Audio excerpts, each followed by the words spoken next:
partijas Latvija pirmajā vietā protests pie Mihaila Čehova Rīgas Krievu teātra uzrādīja to, ko es jau arī patiesībā gaidīju. Ja partijā ir tādi cilvēki kā Bartaševičs, Petkevičs un vēl citi, tad nevar būt, ka tas parastais ierindas biedrs ir kaut kas cits.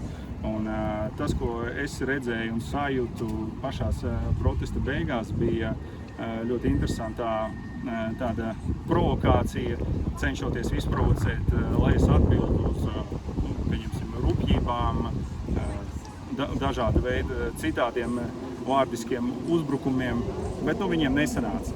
Bet katrā ziņā tas parādīja skaidrs, ka Latvija pirmajā vietā, tā ir partija Saskaņa, tur nav nekāda Latvijas demokrātija, nekas. Ar vienu pusi viņi it kā atbalsta Ukrainu, ar otru atbalsta Krievu valodu Latvijā. Tās lietas neiet kopā. Un tur ir ārkārtīgi daudz šajā partijā biedru, kas ir absolūti pretlatviski. Un es domāju, noteikti 2012. gadā nobalsoja par divām valsts valodām, proti, lai Krievu valodai piešķirt valsts valodas status Latvijā.